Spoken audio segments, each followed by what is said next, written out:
Well, thank you. Okay. Well, thank you so much for having me today. Today of all days, really, I think Polar Pride, the very first Polar Pride Day, really auspicious and a really important day, I think, for all of us. And I'm personally, delighted that this is come to pass, and also that you've invited me to speak today. I think representation is really important for all of us, whoever we are, or whatever our backgrounds, but I think particularly the LGBTQ plus community, getting visibility in science, in heritage, and in the world generally, I think is incredibly important. So I think this is a huge leap forward for all of us, really. So thank you so much for having me today. I'm going to talk a bit about myself, really, and just talk about how I got to here, and a little bit about what we do at UKHT. So really keen to have it.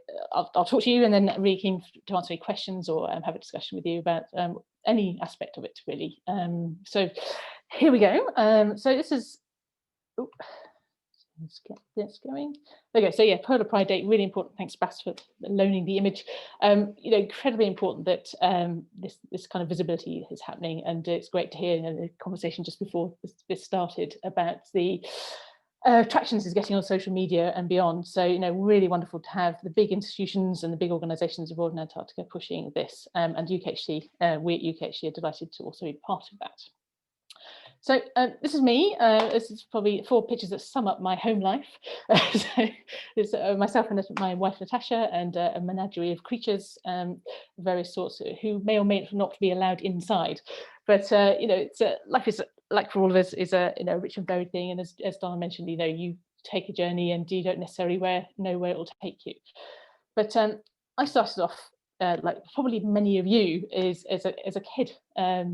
My interest in Antarctica started, with the Ladybird books and the interest in penguins and all that sort of thing. And it's something that I think sticks with you from a child, really. I mean, the Antarctica wasn't really on the school curriculum when I was at school, but it was something that I found myself. I remember doing projects on famous explorers and hitting upon Scott and Shackleton particularly, and being mesmerised by their stories.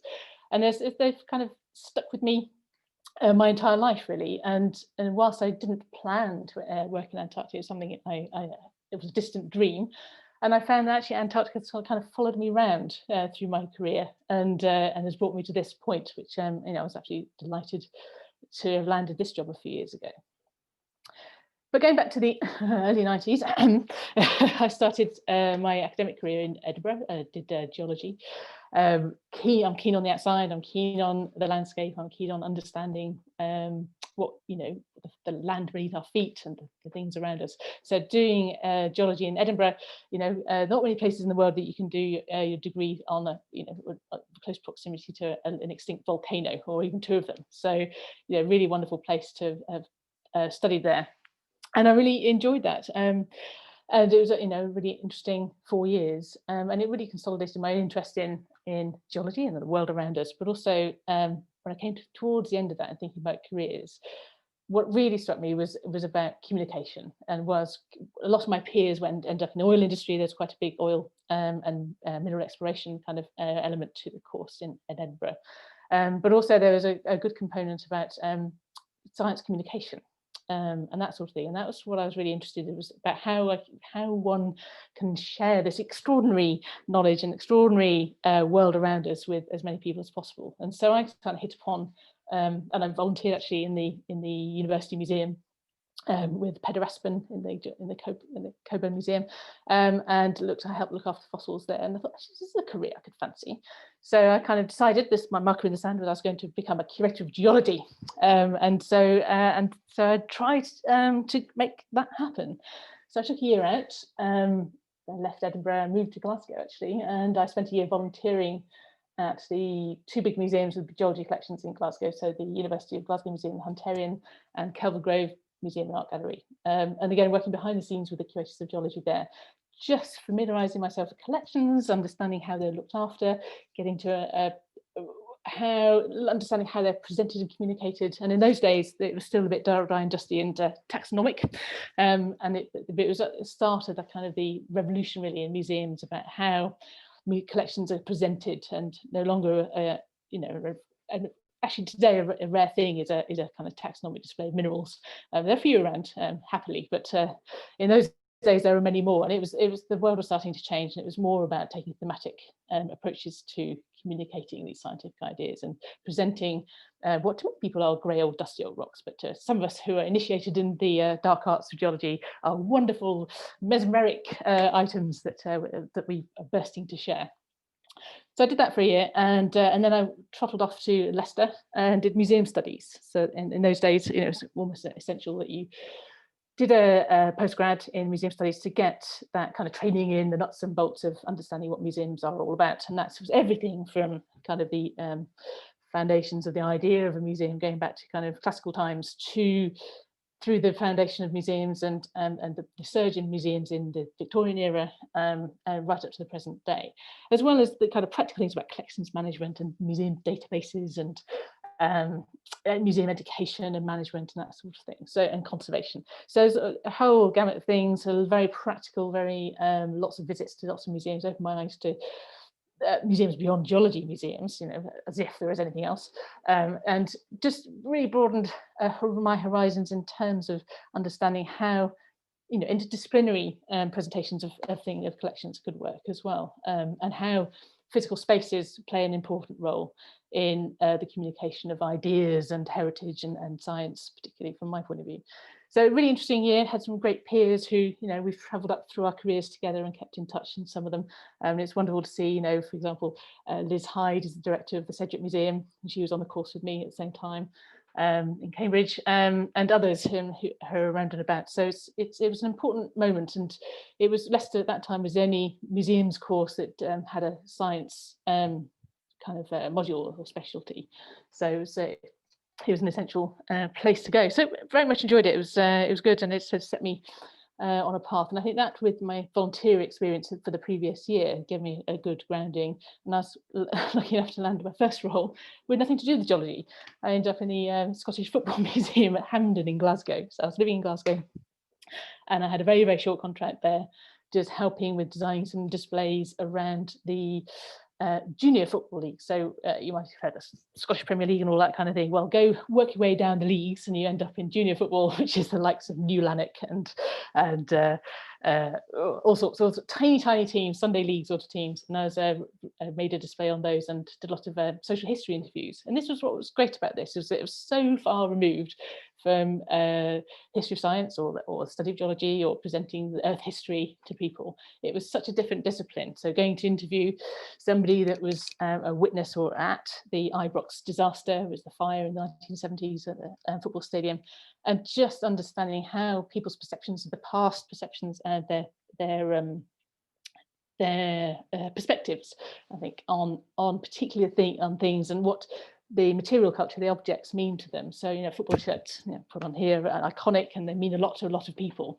But actually, you can dig a little deeper than that, and you get some incredible stories and incredible emotions around artifacts and things. And that really was a turning point for me. Because even, you know, you've got your Celtic Rangers in Glasgow, but actually when you get down to the little teeny tiny teams, there's so much passion in those, and there's much sort of lengthy history associated with those for people, that they earned their place as much as the likes of Celtic Rangers and Partick Thistle and what have you. So really interesting. And I did actually, I put a picture there of Dave Mackay and Billy Bremner, famous image there, and actually got to meet Dave Mackay, who actually was a hero of mine, because I'm a Nottingham Forest fan, and he was a manager of Forest many years ago, and I met him for the opening of the new display. So that was a lovely sort of circle of little ring in life there. So Football Museum was a really interesting, very short contract, but it paved the way for the new museum to be built at Hampden a few years later.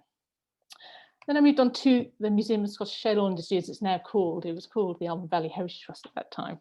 And this was a slightly longer contract. So Livingston is a new town in between Glasgow and Edinburgh, and it's built. It's in this kind of valley of a place where it was very rich in oil shale. And it was the birthplace of the oil industry. So oil industry, as you know it now, BP and Shell. Well, Shell particularly was born in this area, and this was the first oil that was produced was oil from shale, and it was mined throughout sort of central Scotland. And so this was a fascinating place. Again, it had a geological spin on it, but it was a lot of social and industrial history here.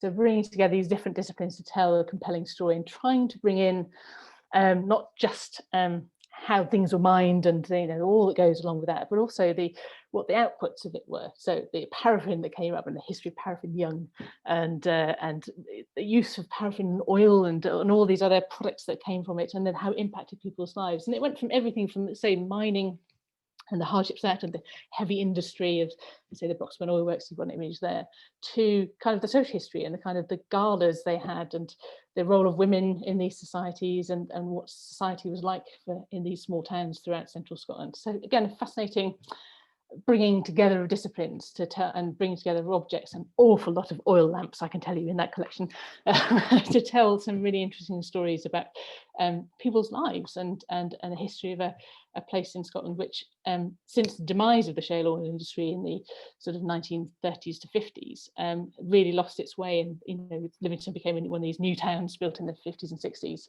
and it has had to rebuild itself. So it's really interesting and fascinating place to work. And it was also a farm and a petting zoo and all sorts of things. So so one moment thinking about paraffin lamps or mining, and the next minute thinking about the Shetland sheep that were giving birth to lambs that afternoon. So it was a fascinating place, and it's great to engage with the people coming to visit who may have been coming just to play in the soft play area, and yet would come and find out about this fascinating history of their area.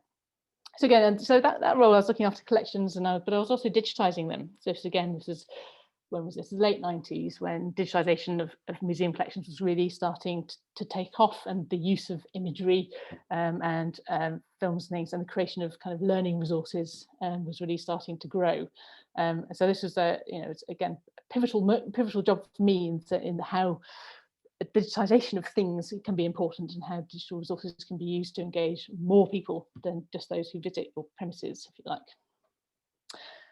And then happily, I was able to return to the Herbarium Museum at the University of Glasgow. I became a curatorial technician there. So this was a job which one day I might have been wielding a drill and putting up pictures in the art gallery. Another day I may have been wiring some lights, and another day I may have been cataloguing rocks. So again, fantastic, one of the oldest collections, I think the oldest collection in Scotland. Fantastic collection, goes back to the 18th century. Has items in there from Cook and lots of the early exploration, as well as tremendous scientific collections from the research in the university. So we had collections that came from departments, so things like from the Geology department and Zoology and that kind of thing, as well as things like chemistry and psychology, and the artifacts that came from those were absolutely fascinating. And then while I was there, so this is where Antarctica starts rearing its head through my career, is we were doing a major store move, moving a lot of rock collections from one rather tatty old store and industrial estate to a slightly less tatty store on another industrial estate. And we were packing up all these rocks and then unloading them, packing them, put into new drawers, and it's kind of, compactor storage. And opened up this box of rocks wrapped in 1930s newspaper, and go, I wonder what these are. And lo and behold, and here's one of them. This was a collection of rocks, the very first rocks collected from Antarctica. So these were collected by Carsten Borchgrevink and his party in the British Antarctic expedition of 1895 to Cape Adare. So they famously set up camp in Cape Adare, and this is the first British expedition. And these are some of the rocks that were collected on that expedition. So this was, for me, who had been reading about Antarctica and had been ever since I was a kid.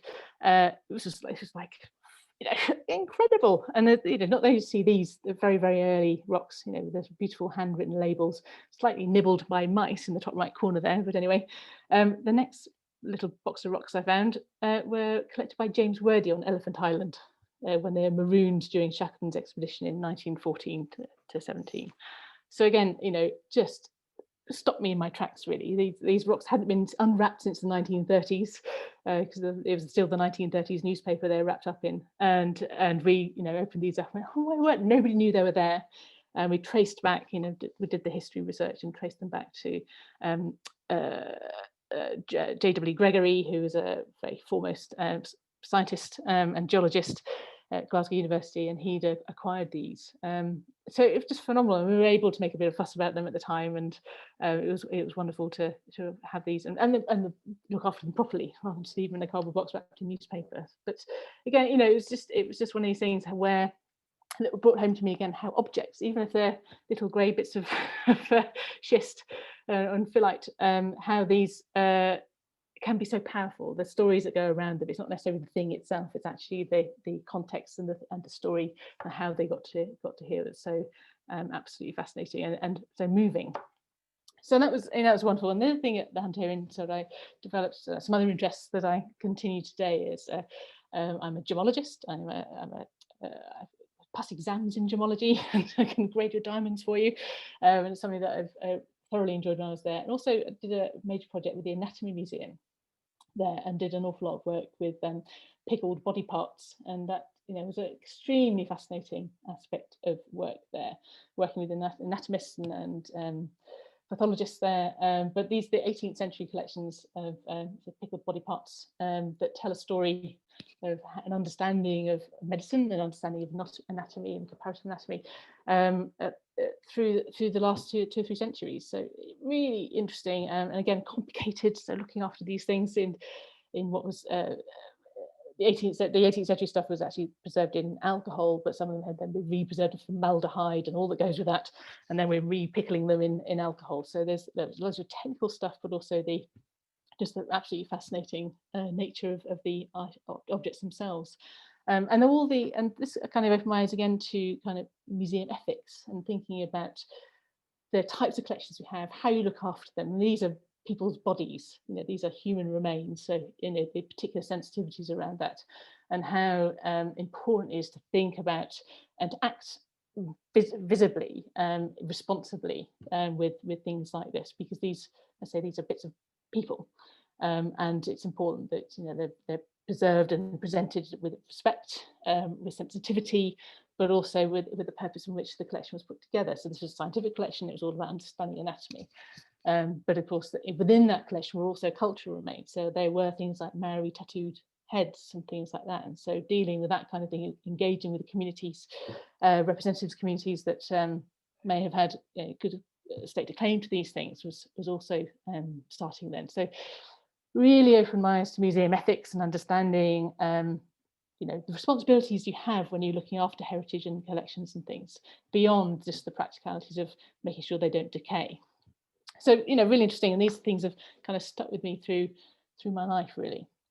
So then my dream eventually came true. I became a curator of geology. I ended up at the Yorkshire Museum in York for the York Museums Trust, and was the keeper of geology. And this was the tremendous shoes to step into. This was the very first keeper of geology post in the world. So John Phillips in the early 19th century was the very first keeper of geology in the world, and there's been a continuous lineage of curators, keepers of geology in York ever since, and so it was a real privilege to step into those shoes and look after this wonderful collection of, you know, a world-class collection. Sort of has been designated as being internationally significant.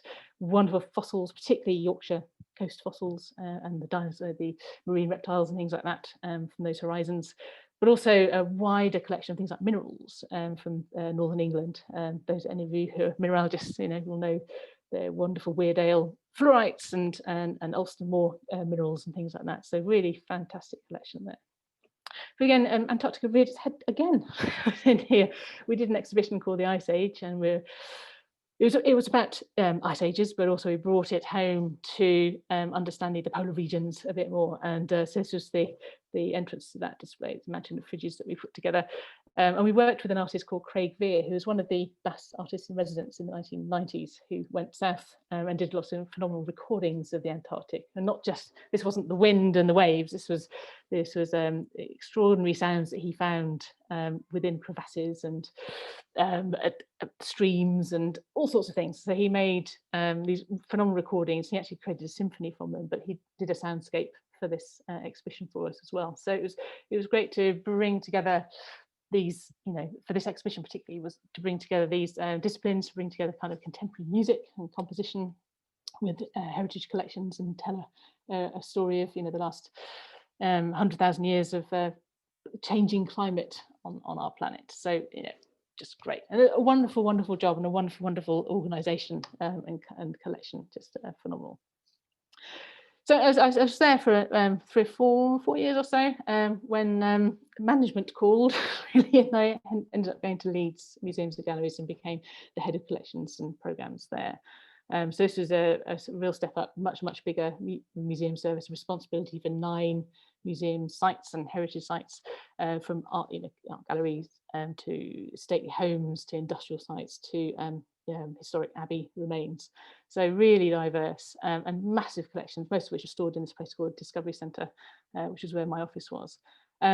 Responsibility for a huge team. I had 43 people within my sort of remit in my team, and say big civic collections within the council. So all that goes with working for a large city council, all the politics that goes with that. And again, a huge eye-opening experience. 7 years spent there, helping shape a service for a city, for a big city, and to take a service that was fairly much in the doldrums, sort of the mid noughties, to one now today, after I left, has become one of the premier museum services in the UK. They're just particularly for its community engagement. And again, one of the things I learned hugely there was the importance of engaging with your communities and your stakeholders and the people for whom you're caring for these collections and sites. So you're doing this on behalf of others, and when you work for a city council, you get a real sense of that civic responsibility, which is, again, incredibly important. But it was also moving away from that didactic, we've got the important stuff, we've got the things that we're going to present to you and tell its story, and going more towards about we're looking after this stuff for you, tell us about it, and asking people to enter into a dialogue with us about these artifacts. And it's whether it was collections of butterflies or wonderful minerals and meteorites and that kind of thing, or other things like more social history items. But again, Antarctica appeared again, doing an audit of the biological collections. We had some bird collection specialists come in to work with us, and we had 1 or 2 penguins in the collection there, and one of them, had a slightly mysterious label attached to it. And again, a bit of research discovered it came from Shackleton's other expeditions. So I had rocks from the Transantarctic, from the Imperial Transantarctic expedition of 1914-17, and this penguin from the 1907-09 expedition.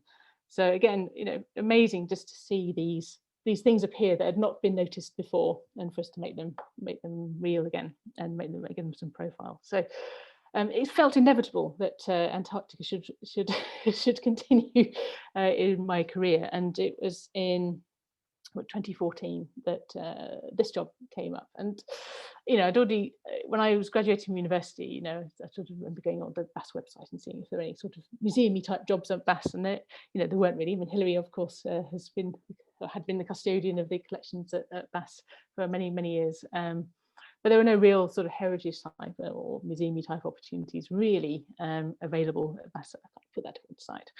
And then, of course, this job came up, and UKHC I hadn't heard of, actually. I'd heard of Port Lockwood kind of vaguely, but not really put 2 and 2 together, which kind of brings you to the idea that one must raise one's profile as an organisation. And this job came up, and talking to a headhunter and all that, and went through the process, and was absolutely delighted to land this one.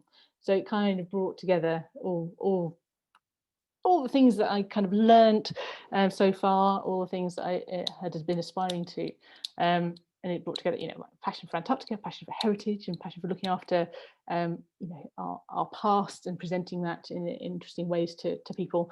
But also, I got the opportunity to also be in charge, which is great. So it's a smaller organisation than I was used to, I say, at Leeds, for example, but actually comes with a lot more responsibility and a different remit. But from all the things I'd learned from all those other roles, I'd managed to, got a sort of suitcase of things, tools that I can apply to this, and help me learn how to take forward an organisation like this. So a really interesting organisation, an organisation that had grown up from virtually nothing. It was an idea in the early 90s that was put together by some enthusiasts for sort of polar heritage, Antarctic heritage, that said we must, preserve the legacy of particularly the kind of the FIDs, if you like, and make sure that people are educated in British polar and British Antarctic heritage. And it was a tiny organisation with just a few ideas at the very start, and it grew and green stature. It became affiliated with the Antarctic Heritage Trust in New Zealand, whose responsibility lies for the huts in the Ross Sea, Scott and Shackleton's huts, and that of Borchgrevink at Cape Adare. And we did a lot of fundraising for them to preserve those huts in the 90s and early 2000s. And then it was in 2006 that we were given responsibility for running Port Lockroy. And so BAS obviously had been looking after Port Lockroy and sending a team down each season to open it up and maintain it and welcome visitors. And as the tourism industry was growing, it was becoming obvious to, I think, everybody that BAS is not an organisation that should be doing this sort of thing, looking after heritage and operating the tourist industry. And the trust was available there, had the expertise, and the responsibility for Port Lockroy was handed over in 2006, which was fantastic, and a real shift in responsibility and a shift in activity for the trusts. And so an important set of responsibilities, and the portfolio of huts has grown over the last few years. So I took this job on in 2014, delighted to do so, moved down from Yorkshire down to Cambridgeshire, took up the job, and within 2.5 weeks of starting, I was on a plane to New Zealand, heading to the Ross Sea. And I was invited by New Zealand Heritage Trust to go and view the work they've been doing on the Ross Sea huts, and absolutely wonderful trip, and one of the best inductions one could ever have for a new job, to get down to Scott Base, to visit the huts of Scott and Shackleton. I didn't get to Cape Adare, unfortunately, but I did get to fly over Cape Crozier, of course, of absolutely Cherry Garrard fame and the penguin eggs story, up to all these places I'd read about for so long in the historical books of Antarctica. Exasperation Inlet and Cape Devastation, all these wonderful names of places that had long been in my imagination.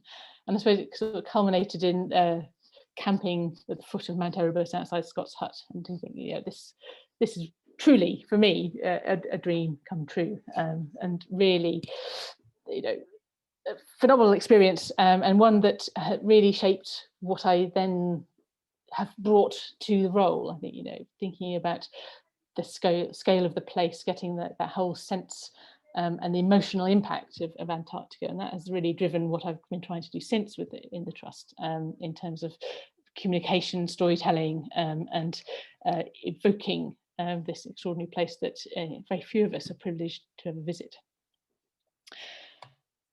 So after my amazing trip down to the Ross Sea, I was back to the UK and starting to pick up what we're trying to do here at the UK Antarctic Heritage Trust. So this is our vision. So this is our strategy for 2020 to 2030 is all about taking these stories, all these inspirational stories and tales of human activity in Antarctica, and using them to inspire people to better appreciate, better understand, and maybe help protect this extraordinary place, whether or not they get to visit.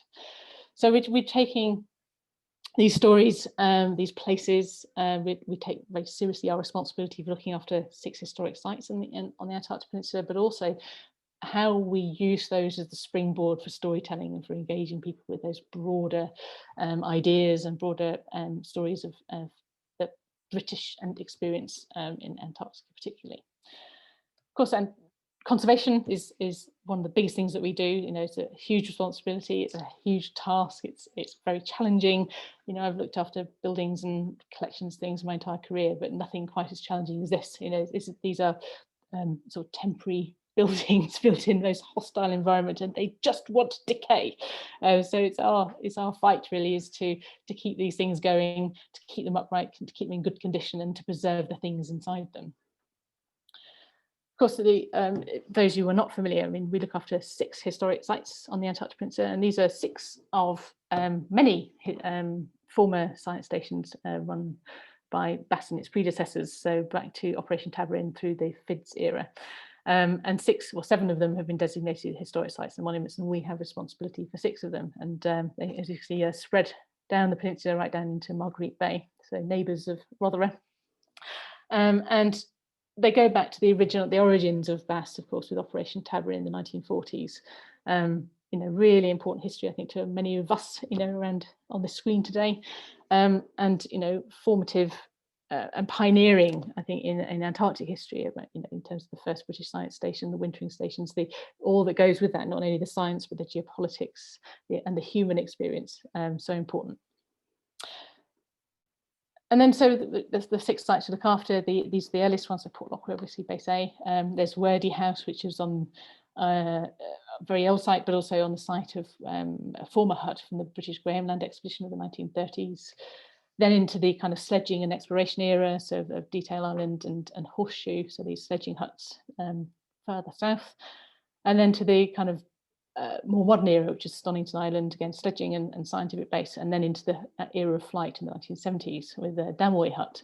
So individually, they all have incredible stories to tell and have their own foibles, they have their own collections inside of them, and their own lore, if you like, and their social history. But also as a suite, they tell a story, tell a history of British scientific endeavour, particularly in Antarctica, which is incredibly powerful, really interesting, and has pioneered many things, I think, for the world, which I take this responsibility for this storytelling very seriously. I think it's, we have there's a lot that rides on our ability to tell these stories well and responsibly. But also they're fascinating, I think, and it's not just sites, they're not just places, but they're ideas, and they are human experiences, and they are scientific discoveries which laid the foundations for a lot of science that you are all doing, which hopefully has inspired me, but hopefully inspires you and others. And then we present the artifacts inside. So again, this incredibly hostile environment. We're trying to keep these shelves of these buildings upright and look after these sites so that the things inside might be preserved. And some of them are presented in a sort of museum-y sort of way, like in Port Lockwood, we run as a museum, as in a more traditional way. But the other sites, they're presented as found, if you like. I mean, it's not really as found. They have been kind of cleaned up and tidied up, of course, but they are presented as though the men have just stepped away. So they're very evocative places. They're incredibly, they're an assault on the senses, if you like. These sights, sounds, smells, tastes of when you visit these sites really take you somewhere different. But you really get a sense of the people, which is incredibly powerful, I think.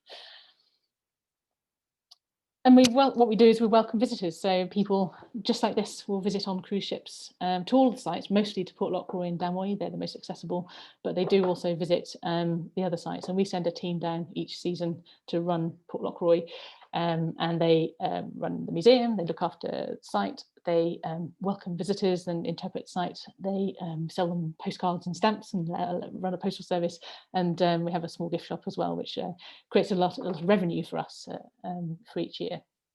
But again, really important piece of work that we do. It's great visibility. I think we're probably the most visible presence in Antarctica, with between 16,000 and 18,000 people visiting on ships each year. And these are cruise ships, yachts, they might be naval vessels, or they might be scientific vessels that visit. So all sorts of people will visit. And it's a great opportunity to tell a great story, to tell a great British story, but also tell a story of science that people may not happen upon in any other way. And we try and interpret these sites and sell people postcards, of course, and keep the fly the UK flag, the British flag, but also the UKHD flag, and make visible our kind of broader work. It's not only Port Lockwood, which is what most people who visit will see, but also the wider story of human endeavour in Antarctica, particularly on the peninsula. But these are the stories we tell, and they're great, and there's some wonderful characters. We have wonderful resources. We work very closely with Bass Archives, of course, who hold these wonderful images and diaries and reports and things, and give us that kind of richness and depth and textures of what life and work was like in these huts. But I suppose there's something wrong with this picture, I guess, and it is very white and it's very male. And one of the things we do tussle with is that most of the history that we look after, which is pretty much from 1943 to 1996, is male history. It's a male human endeavour, British scientific endeavour in Antarctica. But we know there are other stories that there are to be told. and they're there, and we just need to find them, and we can find them, and it is, I think it's our responsibility to tell them more loudly, more visibly, and to explore the kind of those more diverse stories of women or people of colour or people in the LGBTQ plus communities or people with disabilities. So I think there are some really rich stories there, and one of the things we're striving to do is to get under the skin of our Antarctic past in a bit more detail, and really celebrate the scientific history and all that our sites represent, but also get under the skin and get some of these other stories out there. And that's how we come to have Antarctica Insight, this public programme of using new different ways of telling stories, and particularly art and cultural activities. So it's engaging with artists or theatre people or musicians or historians or scientists to look at Antarctica through their own eyes and explore some of these stories differently, and what Antarctica means to them, and what Antarctic heritage means to them, and what stories have inspired them. So we've been, so this year, for the 200th anniversary of the discovery of Antarctica, we commissioned a number of artists and organisations to deliver a programme through the year to do just that. Taking the bicentennial as the inspiration. Of course, COVID-19 had its way with that and killed off a lot of the public activity, but we did manage to digitise some of it. So we did a pivot in the spring, and put a pause on a lot of the public programme, obviously, and then thought about how we might present things digitally. So fettling around in things like how we can tell stories using digital means. So a podcast series, which I hope some of you have had a chance to listen to. If you haven't, this is your homework. So really great to have some of the speakers that we managed to get hold of to talk about their experiences of Antarctica and their perspectives, and how Antarctic heritage and the past has inspired or influenced them.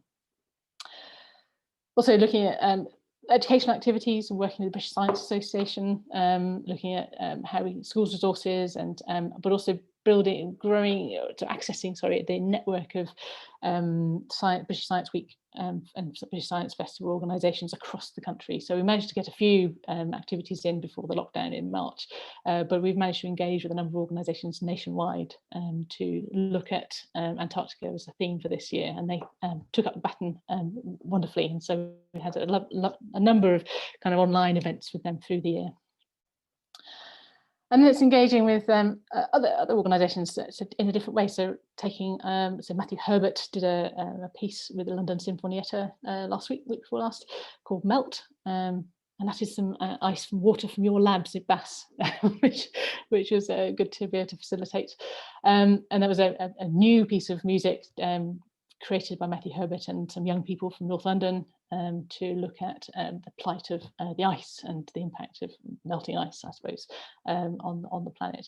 And then working with people like Manchester the Future, again, an art, contemporary art symposium, and just exploring ideas of Antarctica and what it means to all of us, and through different eyes, through artistic eyes in that respect. So what we're trying to do is reach a new and more diverse audience by going to them rather than expecting them to come to us. So not just presenting things on our website, but also getting out there, getting out into festivals and other organisations and reaching their audiences and exposing them to the extraordinary thing that is Antarctic heritage. So I was going to play you just a short film. This is the new film we've made, just as an intro to UKHT. It's only a couple of minutes. This gives you a sense.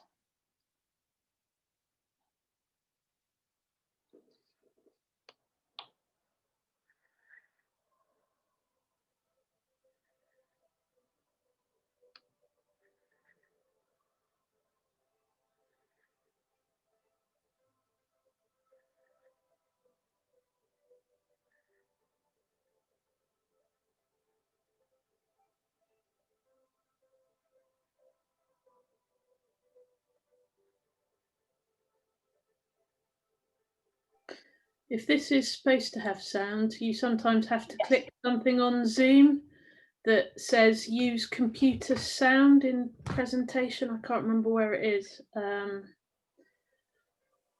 Maybe in your mute audio setting or your presentation mode.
So hopefully that gives you a slight insight into a canter through kind of the journey I've been on. I mean, it's been an utter dream, really. I've had a thoroughly good career so far, and to get to this point, which has made many of my dreams come true. And who would have thought when I was 7, reading all about doing my research for schools project on Ernest Shackleton, that couple of decades later I'll be standing at his graveside in South Georgia, Grytviken. So extraordinary. I feel incredibly privileged, not only to be working for an organisation as extraordinary as this, but also to have this new set of peers, like people like you and the organisations that we work with. It's been tremendous, and hopefully we can make a bit of a difference to this extraordinary place. Ooh. Ooh, thank you very much. I'm happy to take any questions. Camilla, thank you so much. It's absolutely magic. I think you're going to have to send us the link to that last little video. Some people didn't get sound on it. Oh, okay, yeah. So if you can send the link to that in the chat, and we'll share that with the talk as well. I've been reading lately about, finding our way through not only COVID, but, when you, I don't know, as you move through our journeys in life, and they talk about finding a passion and a purpose. And it really sounds like you've found a great combination of that in what you're doing currently.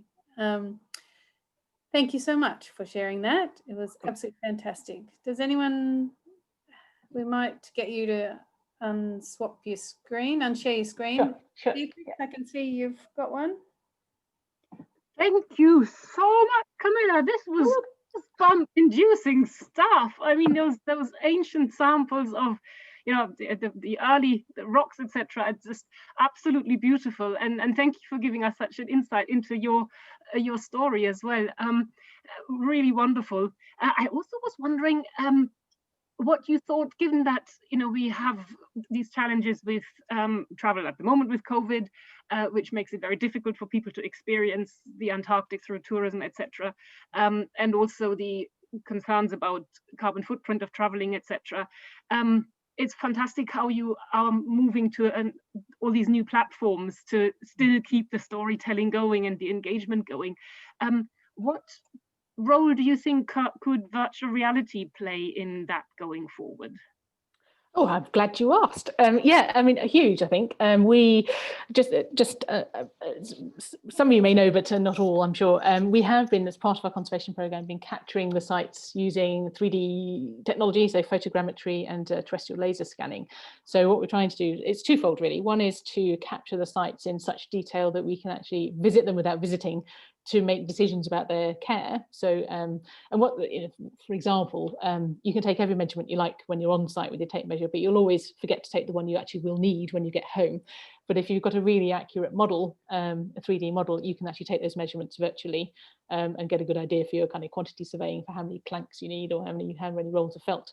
So we're using the 3D models for that purpose, and we've been working with Magic at BAS, of course, with Nathan particularly. He's been part of our team capturing this data and processing it.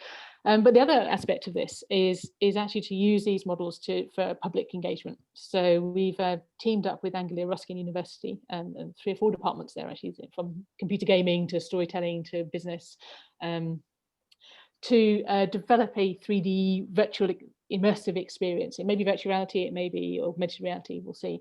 But to create this immersive experience that allows people to visit, in the first instance, Port Lockroy without really going. But what will be innovative about this is that it brings together the physical site, 3D rendering of that, with the archival stories and the oral histories and all of that, and brings it together to tell a multi-layered story of the site that you can investigate yourselves. So it's taking a kind of gaming engine, if you like, as a way of experiencing it. But bringing archival materials, particularly the archives and historical materials, to life. And that's something that's not done very much in heritage yet, and when it has been done, it hasn't been done terribly well. So this is quite pioneering. We've got a great team with Angela Ruskin, ourselves, and colleagues at BAS to develop this. So it's been a year or 2 in the making, but we're right at the start of that journey. But yes, so I think using virtuality to enable people to visit without expending precious carbon, money, or indeed, if they're unable to travel there like this year, they should be able to have an experience and understand and get to grips with this this incredible heritage that we have much more easily. So, and again, with this kind of technology, we're engaging a completely new generation, which is really exciting for us. Thank you so much. And let me add thank you to you for funding the work that Magic have been doing on this, and big congratulations. To get a knowledge transfer partnership that's no easy feat. So I'm so looking forward to what comes out of that collaboration. Thanks, Bea. Thank you. Excellent. Somebody else got a question for Camilla? Ellie? Yeah. Amazing talk, brilliant, loved it. I can relate as a fellow geologist. I've worked in a museum as well. I actually worked in Leeds Museum. When were you there? I was there 2008 to 14. Okay, yeah, I was there 2012, and we were. I was more zoology though, so we had the task of sorting through. I think there was 80,000 bird eggs in a collection, so we had to. With Claire. Yeah. It was a character building. But my question would be, in terms of the restoration and the conservation that you guys do out there, is that like, do you have to do that all year round, or is that like an as and when basis? Because you're exposed to the elements out there. Is that like a constant work cycle, or yeah? That's a good question. No, it's as with anything Antarctica, and those of you who, those of us who work there, know you just have to take the opportunities when you can. So we have big plans. We have conservation management plans for each site that analyse the current state they're in, the pressures the sites are under, and what needs to be done to help look after them, preserve them, and keep them in good condition, or improve their condition. And what we tend to do is we send a team down to Port Lockroy who live and work there, and then we have a peripatetic team who will visit 1 or maybe 2 sites a season with all their tools and a plan, and they will conduct conservation work. And it may be carpenters going to fix up the buildings, it may be artefact conservators who are doing things with the artefacts. But we do it during the season, during the Antarctic austral summer, but it's only usually for a few weeks at a time, because these at Port Lockroy, they've got a lovely warm Nissen hut to live in with a fire and a cooker and all that kind of thing. The conservation teams camp, so they don't live in the buildings or anything. They have a field camp, so we just take an opportunity as conditions and logistics allow to go and do this work. So we have been fortunate, since I've been here, to get a field team down pretty much every season. This season, of course, we won't, and we're not sending a team to the Port Lockroy either. But we will hopefully return to Wordie House next year to pick up the programme there. So we have a very long-term programme. I mean, this is like kind of 20 years worth of work kind of planned. And it is always subject to change. I mean, there was one season, I think 2015, we were going to send a team to Horseshoe, and right at the last minute, we had to pull them out. Had to pull the plans because we couldn't be assured that we'd be able to get them out at the end of the season. So safety is the most important thing. So conservation has to come after that, but we do what we can, absolutely. But thanks for your question. Cool. Thank you very much. I should say at this point, Ellie and Pilvi have been fighting for 6 months about who we should be putting forward as our volunteer to you to go to Port Lockroy. So, just Ellie's right up there on that one. I'm not challenging Pilvi to a fight. She'll beat me, surely. That's terrifying. Alrighty, we do have time for just one more question. Does anyone else have a question? Well, I'll jump in with my one then. So you showed all your old samples and the museum samples. Do we utilise them enough? We don't know where they all are. We don't sample them to see what, these extraordinary samples that they took right at the beginning. We're not really utilising the science that they hold in them. Is there anything going on about trying to change that? Yeah, I mean, I think it's patchy, I would say. I mean, there are, if you looked at how much there is in museum collections across the UK, it is vast. It is absolutely vast. I think I can't remember now what the calculation was, but somebody did calculate the tonnage of geology collections in the UK, and it was astronomical. It was a small island, it was huge. So there are huge research collections out there, and any museum, whether it's the V&A or Royston Museum or the Museum of Technology in Cambridge, you only ever really present in public 5 to 10% of your holdings. The rest is in storage and is available for research, and as long as it's well documented. There's been over the last 20 years, really, there's been a huge push to document collections better, database them, that kind of thing, make them accessible and put them online. there's a lot more digitization.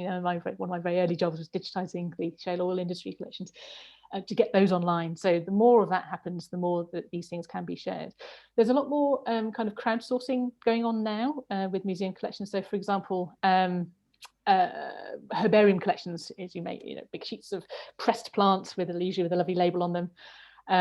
They're now being digitized and they're being shared on things like is it Zoomania? What's it called? Anyway, the one where you can put out data and people can then transcribe the labels and identify the plants and that kind of thing, and that data then comes back to the museums and they can put it into the databases, and it just enhances the knowledge. But no, I think there's always more that could be done. There's also new ways of looking at collections, whereas traditionally you might have just looked at them taxonomically or as social history items. So those, for example, those collections, those rocks on Elephant Island, are as much social history as they are scientific history. But looking at collections differently, so looking at natural history museum collections in terms of climate change and putting on different tinted spectacles, if you like, and looking at collections anew is a really growing and developing area in museum collections. So using these to look back at climates and using as proxy indicators for climate change and that kind of thing is a fast growing area of museum studies. So yeah, there's definitely more that could be done. There are infinite collections out there, and I think it's our job to make sure people can see these. And one of the things I'd like to do at UKHG is be more of a signpost to these collections around the Antarctic collections particularly, because there are things hidden. I mean, at York, the York Castle Museum has got biscuits from Shackleton's expedition that nobody will ever know about, that kind of thing. So it's bringing these to the fore so that people know about them, and researchers, scientists can go and look at them and study them and chat about them. Absolutely. Oh, that's fantastic. That's excellent. Thank you so much. We're pretty much right on time. Really just was a magic talk to consider, using your science, but where you let your journey take you. And we're very excited about the work you get to do in the next generation and keep those amazing historic points alive down there. So thank you very much, and thank you everyone for joining us today. I hope you have a great Polar Pride Day, and Camilla, thank you so much for joining us. Thank you so much for having me. It's been a pleasure. Thank you. Great to see you all. And Jane Rumble had to leave a little bit earlier, but she left